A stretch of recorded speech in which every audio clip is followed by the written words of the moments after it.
bet they were from the fall leaves from the ritual. So yeah, I think it's left over from last week.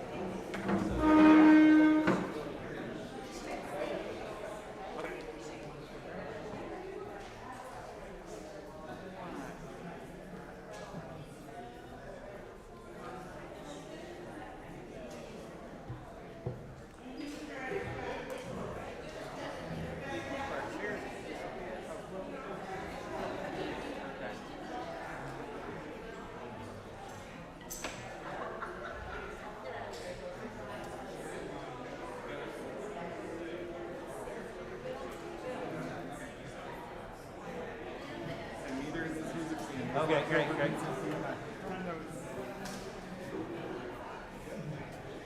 Howdy, Hal. Good morning. Do you need someone to light the chalice? Okay, great. That would be delight. Okay, great. Okay.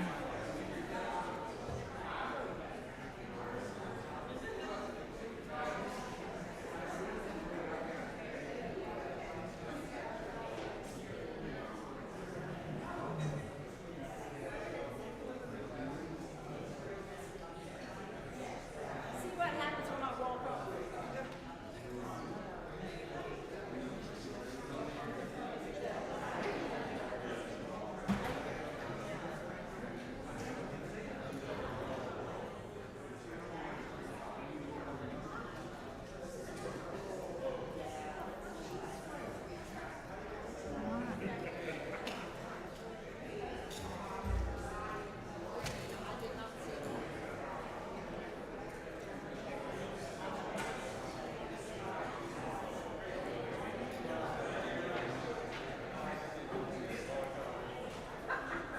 I think it's still sexy.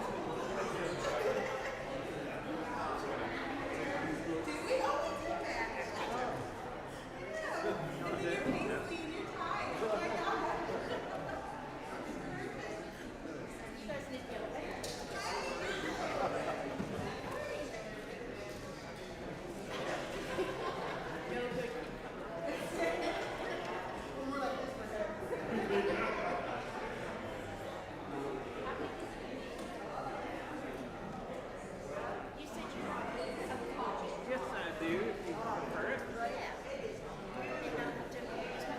I did that with I do the font. I do the big font. So here you go. Thank you. Once I did a wedding and I handed someone a piece of paper and by the time they didn't have it anymore. So always have extra. This is better than my phone and the screen. Yeah. Oh, this is experience and age. Experience and insurance. That's right. Yeah.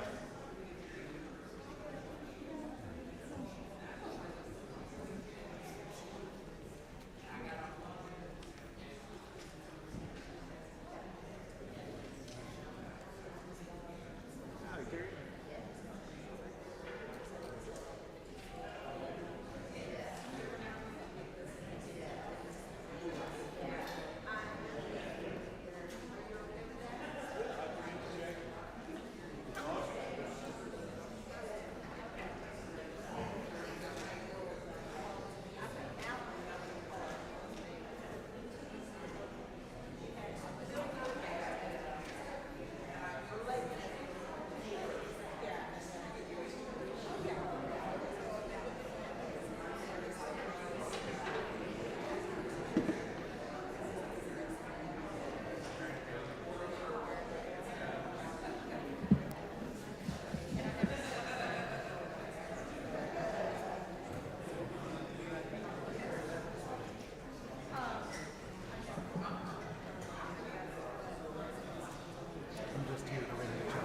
Okay, thank you. Appreciate it. Oh, there you go. Morning. All right, you want to help? I am. I got my little helper here.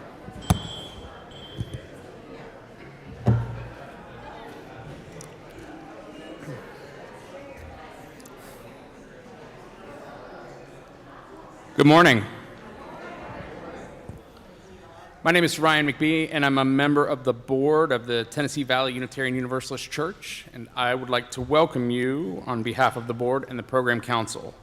You are welcome here, whoever you are, wherever you are in your journey. If you're visiting with us today and would like more information on TVUC, please fill out the visitor information card found in the seat back or pew in front of you and drop it in the collection plate.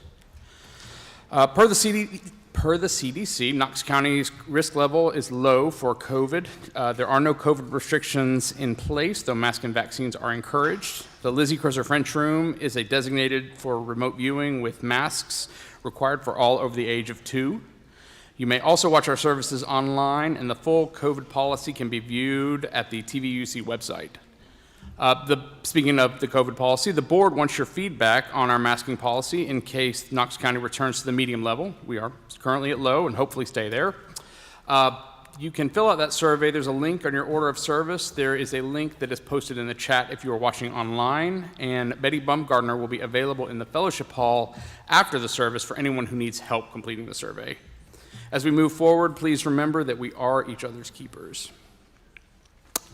If you or your family are interested in our youth religious education program, you can visit the education table in the lobby to answer any questions.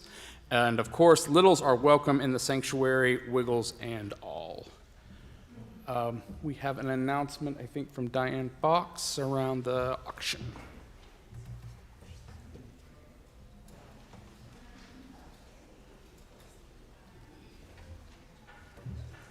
Hey everybody, today is the day.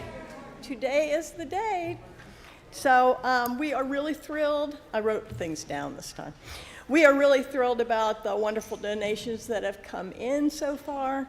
The winners of the chocolate chip cookies from all those who submitted items into the website before October 31st are Carol and Lance McCold.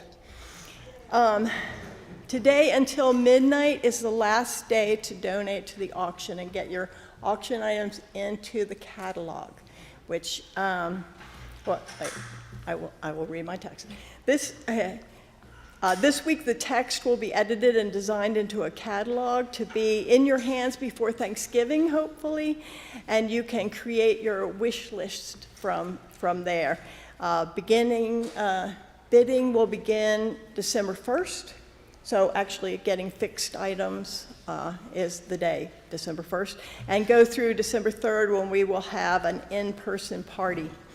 As of this morning, we are 69 items shy of what we had last year. We are excited to have 20 dinners that have been offered so far, but we would absolutely love to see new people offer dinners. We have one couple, besides all the people who have offered dinners for years, who have offered a new dinner. So feel inspired if you're a new person and never have, or not new, and have never offered a dinner before, because dinners are our highest money makers and our most community oriented items in the catalog. Remember that the dinners and other meals do not have to be large or expensive to prepare, and can take place any time of the year. So you don't have to do that dinner right away. It could be in the spring. You can offer it in the spring or the summer or the fall. Okay, I'm going to skip that part. Okay, auction committee. The auction committee loves the auction. And I hope that you do. We love what it does for the members. Okay, I'm going to get a beep. For the members and friends of the church. That is why most of the people on the committee have been on the committee for 15 plus years.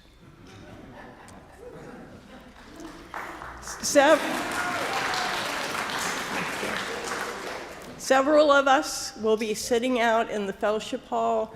We will take your donations. If you have to write your donations down, we will type them in. We will show you how to do your donations. We are here to help you in the fellowship hall after the service Thanks for all who have donated, and we hope you're excited about the party.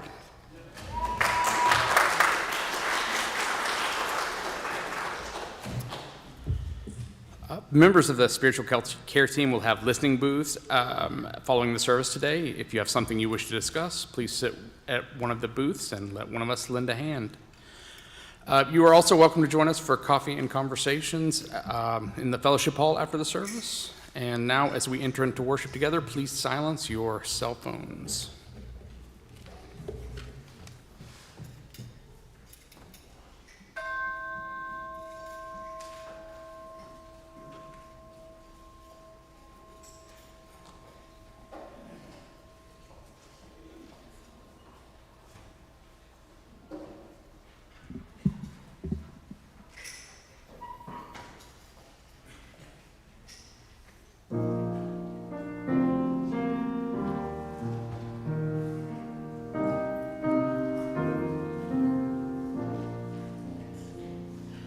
Joyful is the dark, holy hidden God, rolling cloud of night beyond all naming, majesty in darkness, energy of love. Word in flesh, the mystery proclaiming, joyful is the dark, spirit of the deep, winging wildly o'er the world's creation, silken sheen of midnight, plumage black and bright, swooping with the beauty of a raven. Joyful is the dark, depth of love divine, roaring, booming thunder cloud of glory, holy haunting beauty, living, loving God. Hallelujah, sing and tell the story that joyful is the dark, holy hidden God.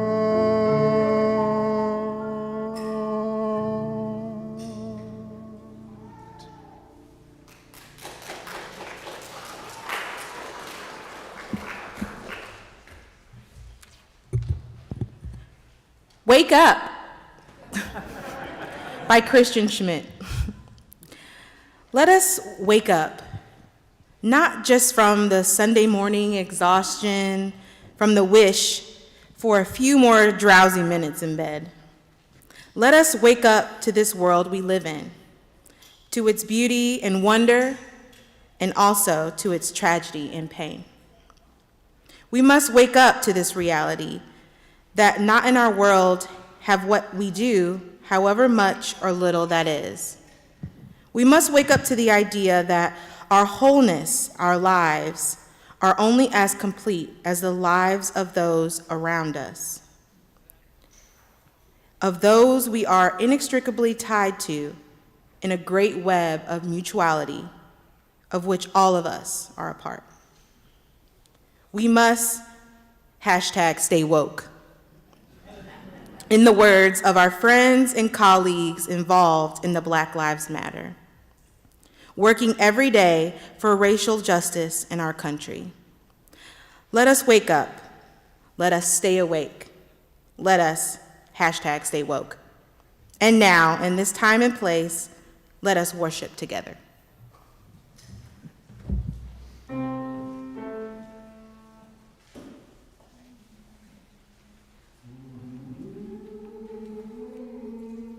Each morning, we must hold out the chalice of our being to receive, to carry, and to give back. You I receive, to you I give, together we share, and from this we live. From you I receive, to you I give, together we share, and from this we live. Love is the spirit of this church, and service is its law, to dwell together in peace, to seek the truth in love, and to help one another. This is our great covenant. I invite you to join together in our opening hymn, which is an insert in your order of service. We walk in love.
Justice and kindness, we build a bridge, creating new faith.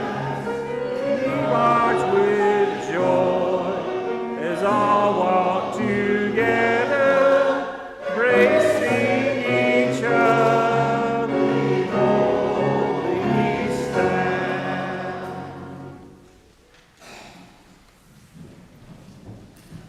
Good morning. It is so good to be gathered here today in all the ways that we gather here in this sanctuary. Those who are watching from Lizzie Crozier-French or from home, welcome. It is good to be together. We are beginning our November month of exploring in our religious exploration program the theme of change. And I wonder if anybody here has some experience with change. Well, this story begins with a frog. And this frog lived near a pond, and this frog did the same thing every day. Do any of us have some things that we do pretty much every day? The frog jumped in the pond to swim and catch some food, and it liked to burrow under. There was a perfect hole underneath a rock where it liked to hang out and where it slept. And it just loved being there. It felt like that was its pond. How many of us feel like we have somewhere that is our place? And the frog was really happy. But then, I bet some of you can guess, things started to change. One day, a family of otters moved into the pond and started splashing around. And the frog said, "Hey, I don't like those otters splashing in my pond." And then, another day, a flock of blue jays moved into the trees overhead. And what do blue jays do? Blue jays squawk. And have any of you ever heard blue jays? Blue jays are really loud. And I bet you can guess what the frog said. The frog said, "Hey, I don't like those noises at my pond. This isn't supposed to be a noisy pond." And then One day, the tallest pine tree was struck by lightning and came crashing down and fell into the water of the pond, and pine needles flew everywhere. And the frog said, "Hey, that's not supposed to happen. I don't like a tree in my pond." And the frog went into its hole and stayed there. After a while, though, the frog heard a little voice, and the voice said, "Frog, why are you so sad?" And it was a caterpillar that had happened by. And the frog said, "I'm sad because everything is changing." Have any of us ever felt like everything was changing? And the caterpillar said, "Well, I kind of like that things change. I hope to become, what? A butterfly someday. And you know, trees change, and flowers change, and even mountains and rivers change." But the frog did not want to hear that. It just turned its back and faced the wall of its hole. It felt like crying. It went on this way, and the frog was so sad. And then one day, something utterly unexpected happened. The rock above the frog's hole was lifted up all of a sudden, and a kid was there peering down and scooped up the frog and put it in a jar. Oh, yeah. And the kid carried the frog in the jar, and the kid had a bike, and the kid biked away as the frog jostled and bumped in the jar. It was utterly terrified. And then the bike hit a rock, and the jar went flying. And the lid popped off, and the frog rushed out and hid in some tall weeds, shaking with terror, and stayed there for a long, long time until it felt like it was safe to come out. But now the frog had another problem. What was the frog's problem now? Yeah, the frog didn't know where to go to get back. The frog was lost. Have any of us ever felt lost? And the frog wandered for many days, for a long, long time, and had all kinds of adventures and survived all kinds of unexpected things until one day when the frog was just starting to lose hope of ever finding home again. The frog heard something. The frog heard something familiar. What do you think the frog might have heard? Some squawking blue jays and some splashing. And the frog thought, "Oh, the sounds are coming from that way," and it rushed that away. And as it got further and further, the sounds got louder and louder until a clearing opened up, and what did the frog see there? His pond. The frog saw its pond. How do you think the frog felt? The frog was so happy. Look, there were those otters splashing in that pond. And there were those blue jays squawking overhead. The frog was so happy to see those blue jays. The frog still didn't really like the tree in its pond, but it could handle it because the frog knew any change that comes, it could handle that change. And the frog was home again. And it wasn't the same as it had been before, and some new things had happened while the frog was away, but the frog was home. And nothing was ever the same again. And I'll tell you, that frog, even every now and then, tried out a new thing on purpose. And that is our story for this morning, and we will invite our learners and leaders who are heading to our religious exploration spaces to head out while we share our recessional.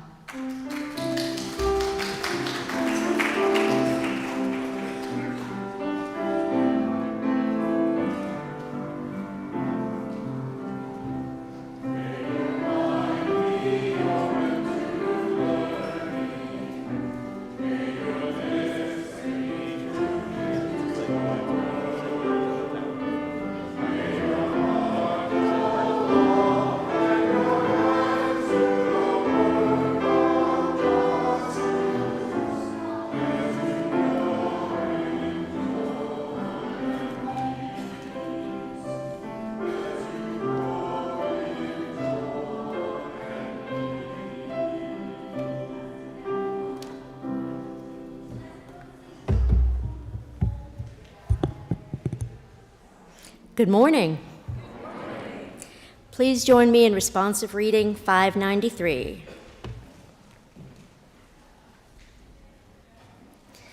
Liberation is costly. Even after the Lord had delivered the Israelites from Egypt, they had to travel through the desert. They had to bear the responsibilities and difficulties of freedom. There was starvation and thirst, and they kept complaining. They complained that their diet was monotonous. Many of them preferred the days of bondage and the flesh pots of Egypt. We must remember that liberation is costly. It needs unity. We must hold hands and refuse to be divided. We must be ready. Some of us will not see the day of our liberation physically. But those people will have contributed to the struggle. Let us be united. Let us be filled with hope. Let us be those who protect one another.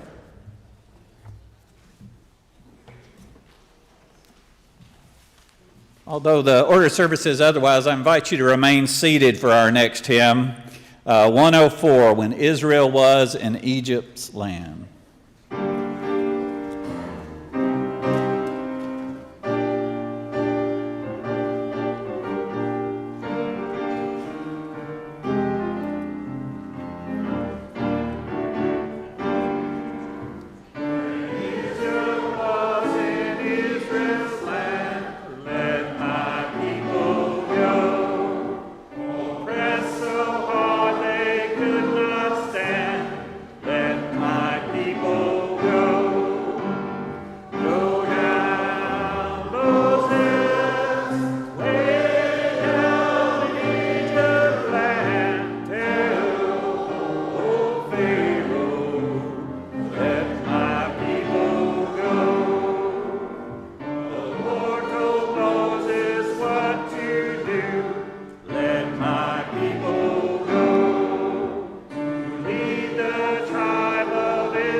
Blackmail, blacklist, black mark, Black Monday, black mood, black-hearted, black plague, black mass, black market.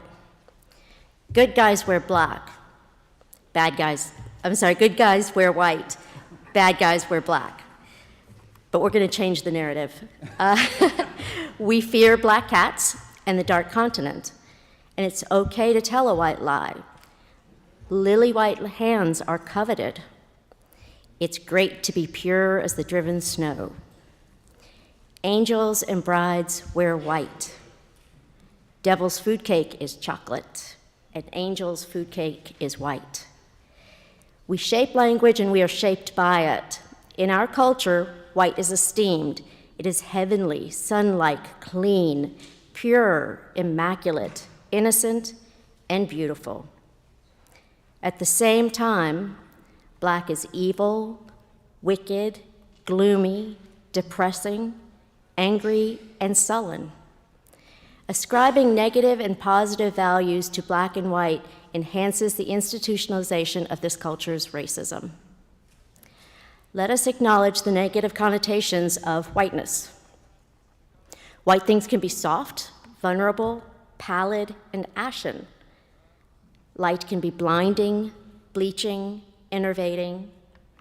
Conversely, we must acknowledge that darkness has a redemptive character, that in darkness there is power and beauty. The dark nurtured and protected us before birth. Welcome, darkness. Don't be afraid of it, don't deny it. Darkness brings relief from the blinding sun, from the scorching heat, and from exhausting labor. Night signals permission to rest, to be with our loved ones, to conceive new life, to search our hearts, to remember our dreams. The dark of winter is a time of hibernation. Seeds grow in the dark, fertile earth.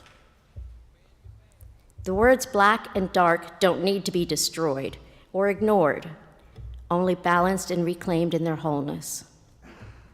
The words white and light don't need to be destroyed or ignored, only balanced and reclaimed in their wholeness. Imagine a world that had only light or only dark. We need both, dark and light and dark.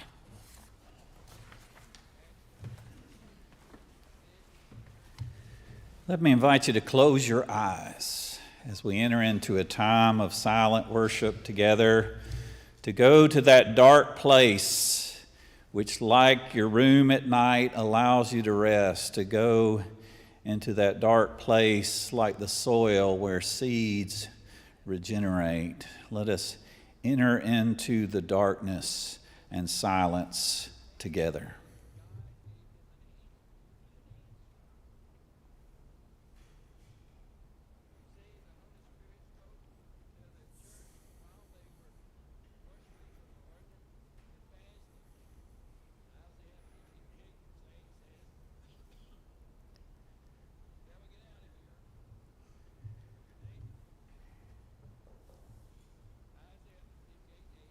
Having entered into the darkness, let's open our eyes and embrace the light as we sing together the song, Sending You Light. We'll sing it through twice, and then we'll have our joys and concerns, and we'll sing it one more time after that.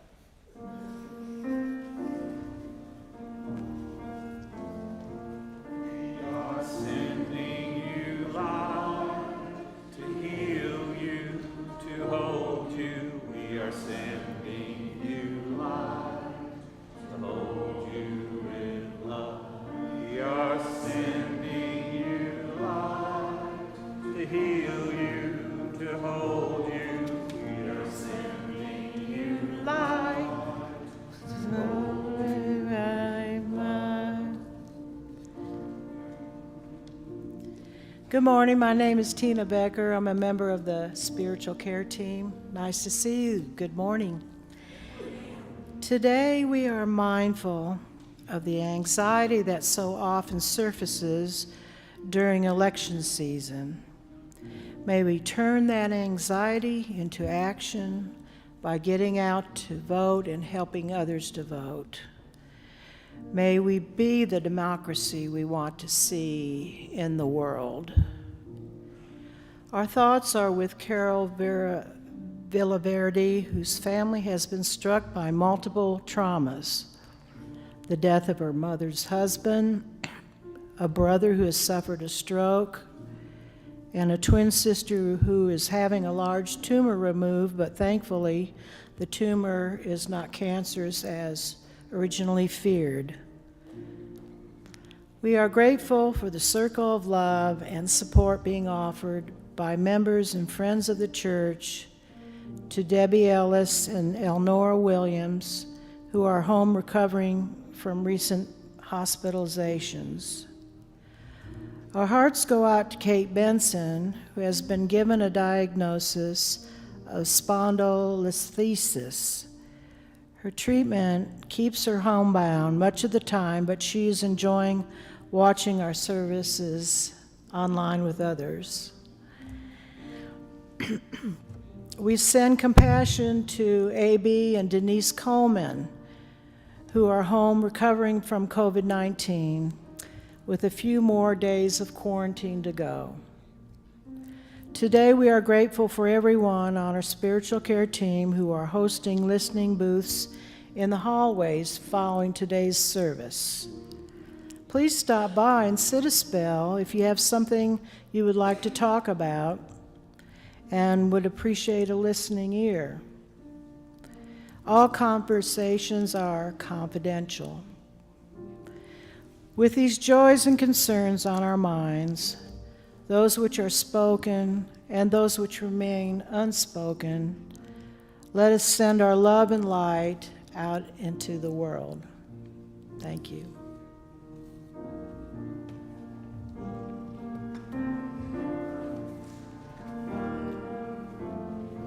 We are sending you light to heal you, to hold you.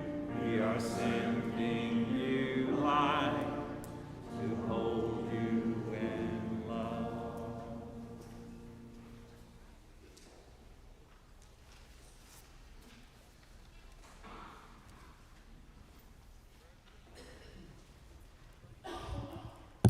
Good morning. Thank you for joining us today. My name is Claudia Presley. Normally, I launch right into the designated offering or the generosity offering, whichever one we're doing today. But right now, let me take just a little bit of time and make an announcement.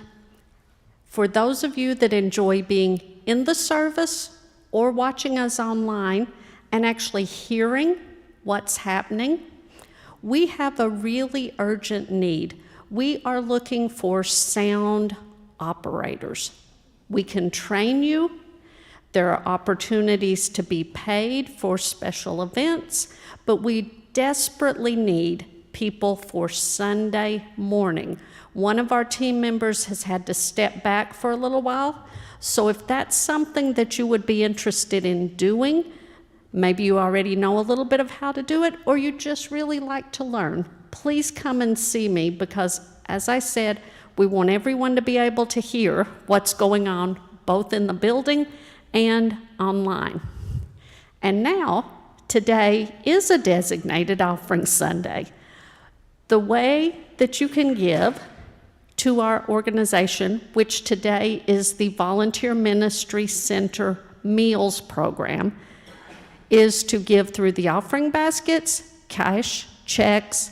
You can use our giving kiosk out in the lobby. If you're watching online, the easiest way is either to text give to the number 73256, type in TV, UUC, and the amount that you would like to give, or on your screen, there should be a give button. You can click on that. A little bit about Volunteer Ministry Center. They're located at the corner of 5th Avenue and Broadway. They work with folks that are looking to move from either a homeless situation or a transitional housing situation into permanent housing. They have a full day room. They also have meals that are provided, and that's where your money comes in. Anything that you give today, 100% of that will go to Volunteer Ministry Center to help them with providing meals. So thank you very much for joining us, and please give generously.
My friend Jim McKinley is a Unitarian Universalist minister who leans in the direction of Buddhism.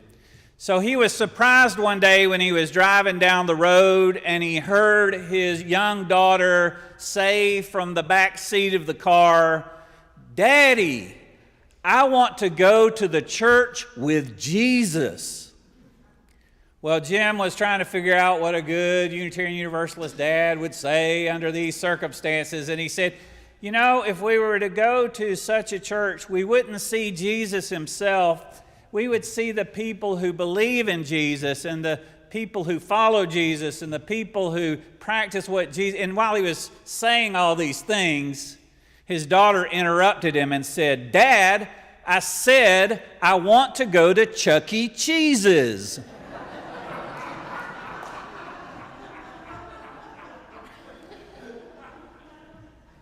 This morning, my sermon is called Jesus in Whiteface, but I want to begin by stating the obvious that none of the founders of all the great religions of the world were white men.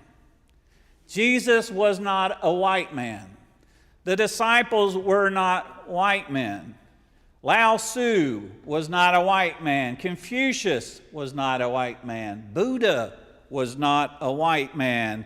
If we follow one of the major religions of the world, we have to know deep in our bones that people of color's lives matter. They matter. They make a difference. Today, I am speaking about Jesus in particular, but what I have to say has implications for people of all faiths and every kind of belief imaginable. Because when we ponder the founders of all the great world religions, we realize that white people do not have a monopoly on wisdom.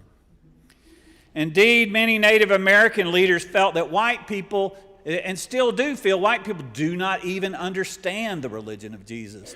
Tecumseh, the Shawnee warrior, said to the white governor of Indiana, "When Jesus Christ came upon the earth, you killed him, the Son of your own God, and only after he was dead did you worship him and start killing those who would not."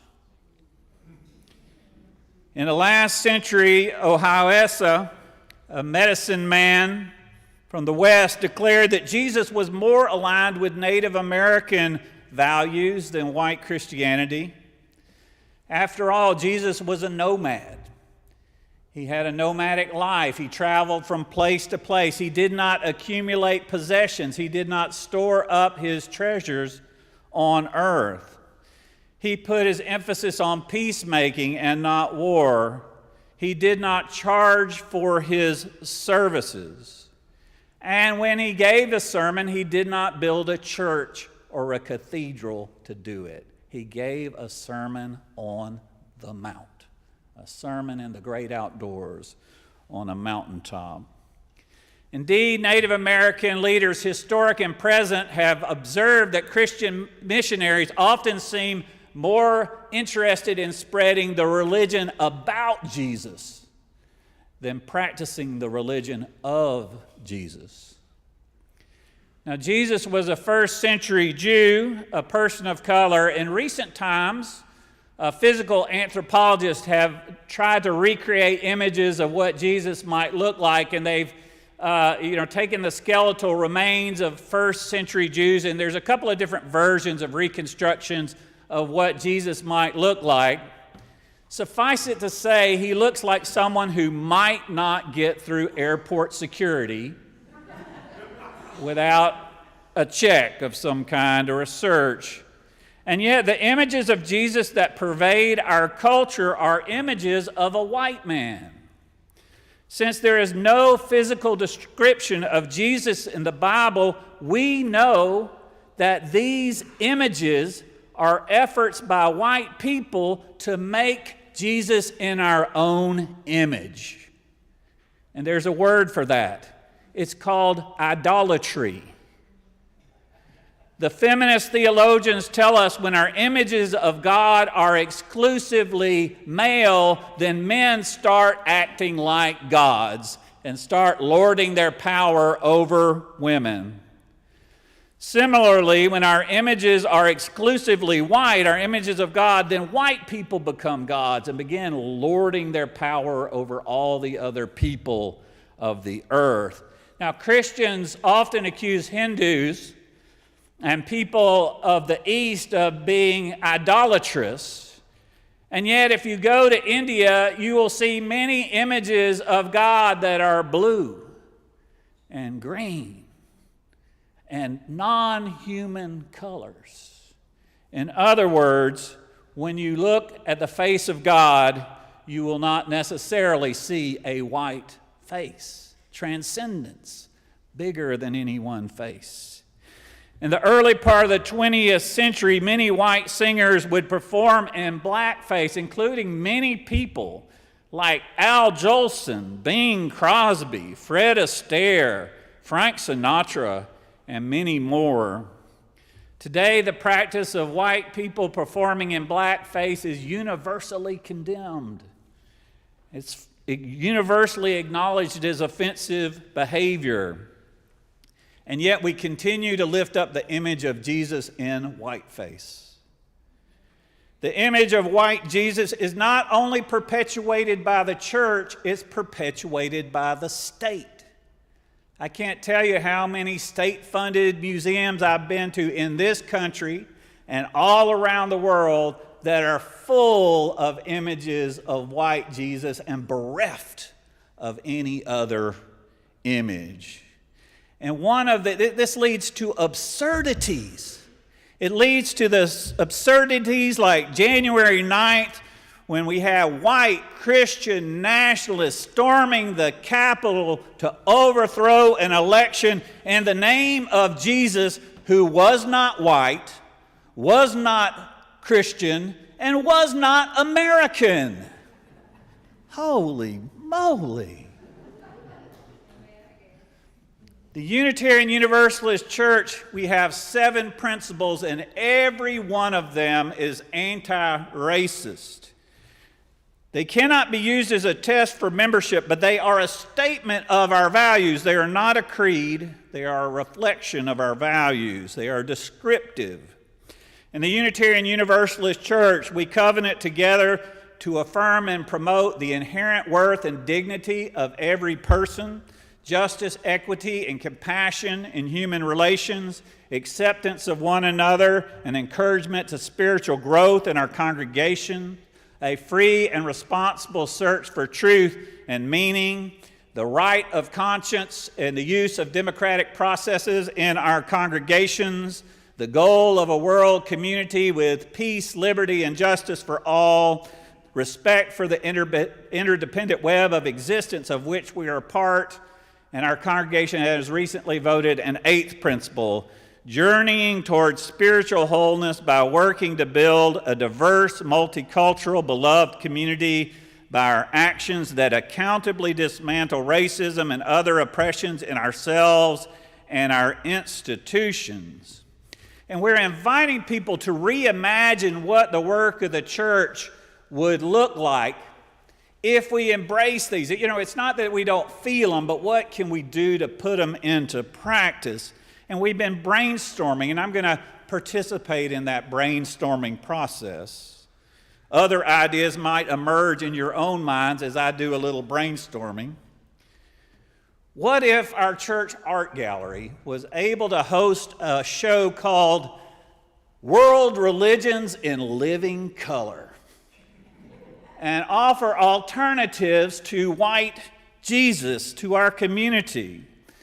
We could also include racially accurate images of Muhammad and Buddha and Moses, and we could have pictures of saints like Rosa Parks and Fannie Lou Hamer and Dolores Huerta. We could form partnerships with the African American Appalachian Arts Project and the OLA group, just as we have organized partnerships with the Hindu Community Center for our Diwali service. We can do what art does best, show life in living color.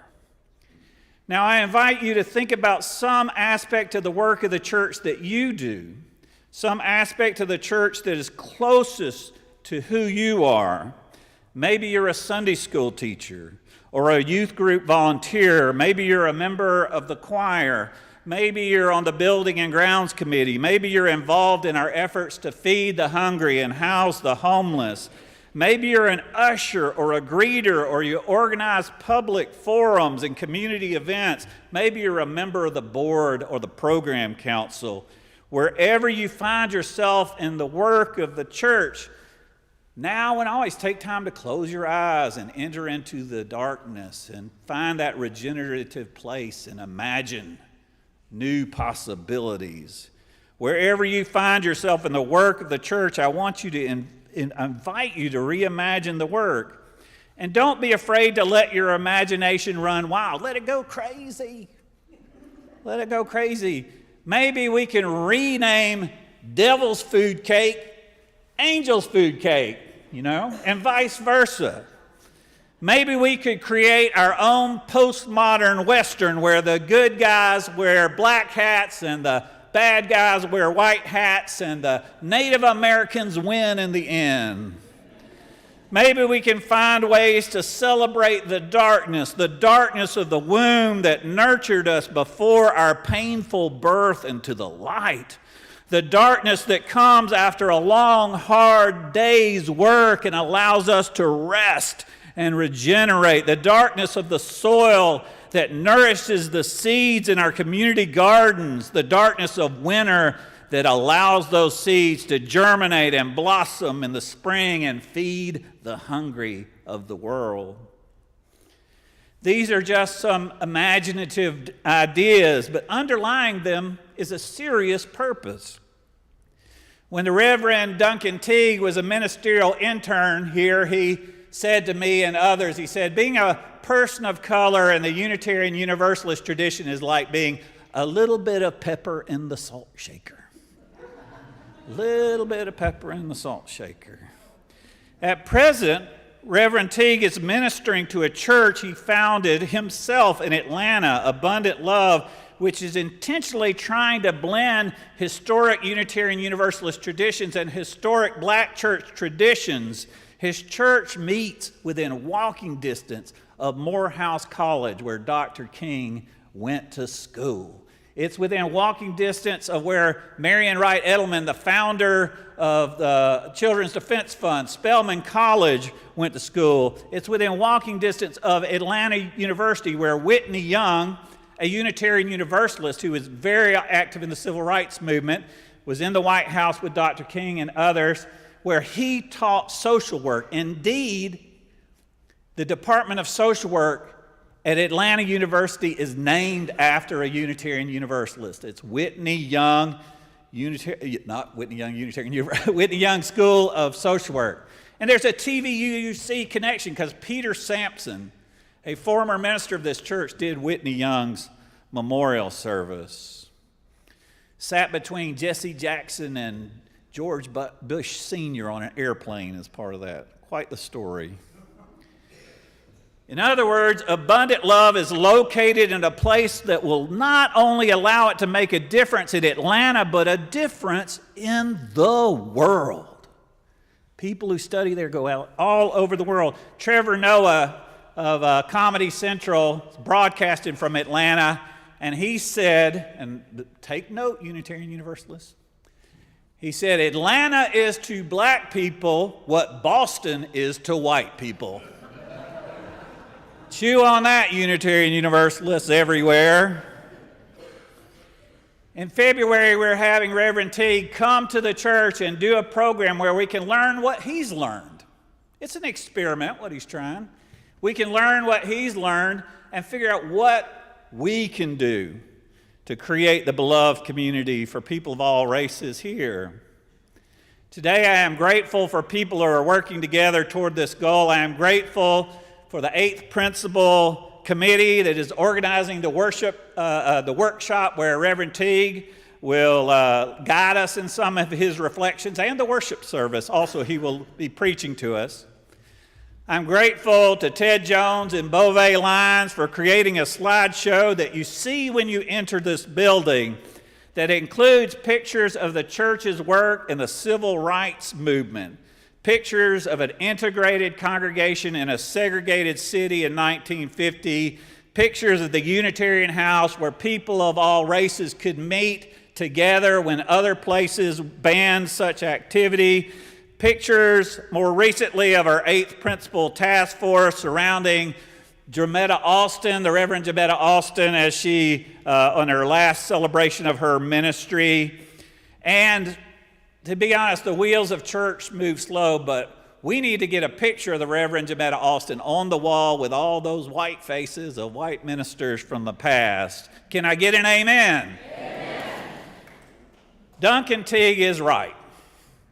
People of color do have a reason to feel like a little bit of pepper in the salt shaker, or a little bit of cinnamon, or a little bit of saffron, or a little bit of ginseng, or a little bit of salsa. This last time I went to the Indian Fest, I was proud to see a picture of our own Seema Singh, who was labeled as the first person of Indian heritage to serve on our city council. A picture makes a difference. A picture makes a difference. We need to see color and variety in our church. We need to hear it in our music. We need to read it in the stories of our children's diversity and justice library. We need to witness it in our social action. We need to see it in our art gallery. We need to feel it in our hearts. And there is a precedent. There is a precedent for this.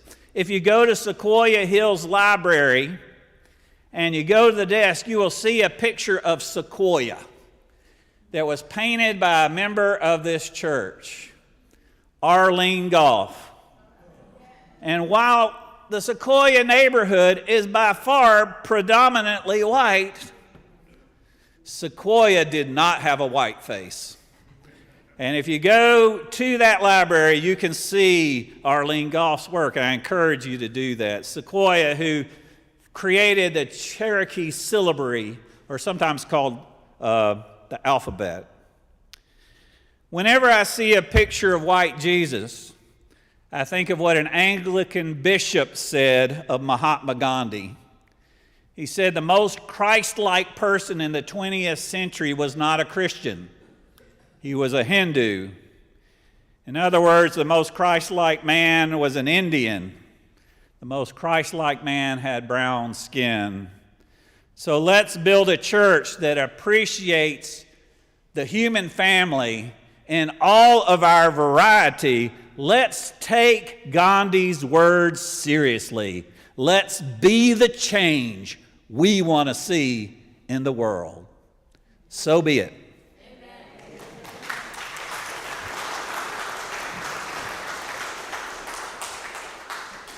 I invite you to stand and body your spirit for hymn 348, Guide My Feet.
Stand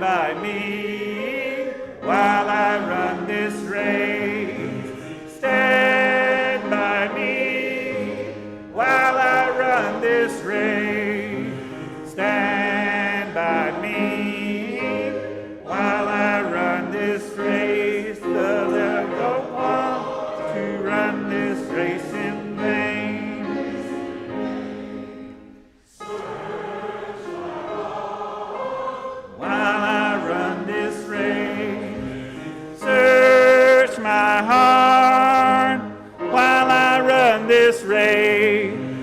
Search my heart while I run this race.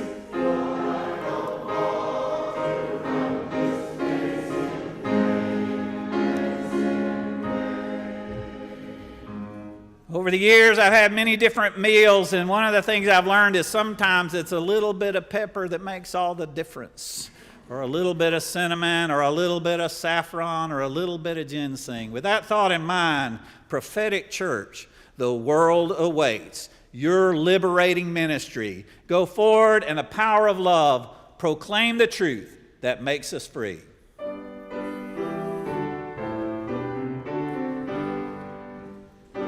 People living in all lands declare that fear and hate are done. Rise above differences and stand in love and understanding one. I invite you to join us for our coffee hour. There's indoor and outdoor options. I'll be outside greeting people. As our last act of worship, I invite you to turn and greet your neighbor.